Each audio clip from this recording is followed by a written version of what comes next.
नाही त्याला तर जेवढ्या बागेश्वर आणि त्यामुळे याची हिंमत वाढते. याला अक्कल कवडीची नाही त्याला. या म्हणा हा कसला बाबा आहे भोंदू.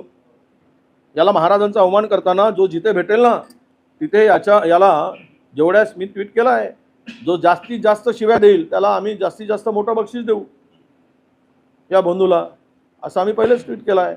महाराजांचा अवमान करणार कुठे गेले आता ते महाराज छत्रपती शिवाजी महाराजांचं म्हणून त्याला वाईट धंदे करायचे ना, महाराजांचं नाव घेऊन आपले पाप ढाकायचे, असे काही महापाप महाराष्ट्रात खूप झाले आहेत.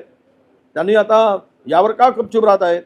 ज्यावेळेस तो यूपीतला एक लेखक पंतप्रधानांशी छत्रपती शिवरायांची तुलना करतो त्यावेळेस बोलत नाही. बागेश्वर आणि महाराजांचा तर जाप म्हणजे महाराजांना तर त्यांनी असं ठरवलं की त्या कोणत्या त्या स्वामीच्या चरणी नतमस्तक झाल्याची घोषणा केली, भाषणातून त्यांनी व्यक्त केलं. हे किती करंटेपणा आहे, नालायकपणा आहे. छत्रपती शिवराय कोणापुढे झुकले असते तर स्वराज्याची निर्मिती झाली नसती. महाराज देव मानत होते पण महाराज अशा बंधुगिरींना कधीच थारा देत नव्हते. महाराजांचा विश्वास स्वतःवर होता, महाराजांचं कर्तृत्व फार मोठं होतं, म्हणून या स्वराज्याची निर्मिती झाली. पण हे बंधूच्या मागे लागून काहीतरी नवीन बंधू तयार करण्याचं काम, जुन्या बंधूला पुढे आणून नवीन बंधू पुन्हा त्याचं नाव घेऊन पुढे करतोय, असा माझा स्पष्ट आरोप आहे. बागेश्वर को काय का महाराज है, वो काय का महाराज है बागेश्वर बंधू. ये बंधू है, काय का बागेश्वर है. क्या अक्ल है उसको, क्या पढ़ा है वो छत्रपति शिवाजी महाराज का इतिहास. बेवकूफ़ जैसी यहाँ आकर बात करके गया वो, महाराष्ट्र की भूमि पर अपमान करते गया और सब बाकी मुंह पर ताकते रहे.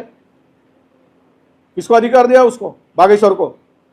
और जिसको चाटना है तो उनको पैर उठ के तलवे चाटते रहे, पर महाराज का अवमान करेगा तो जो उसको जितना गालियां देगा उतना बख्शीश बढ़ा पाएगा.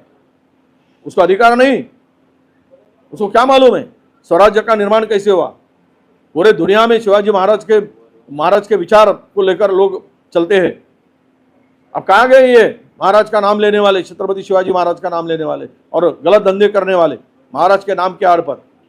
अब तो वो छुपे बैठे हैं महाराज का अवमान होने के बाद. ये बागेश्वर, ये बालिश बच्चा अब कुछ भी बोले क्योंकि सत्ता के लोग उनके चरणों में जाके झुक रहे, इसीलिए उसको मस्ती आई है और इसी तरह के व्यवहार और बातें वो कर रहा है.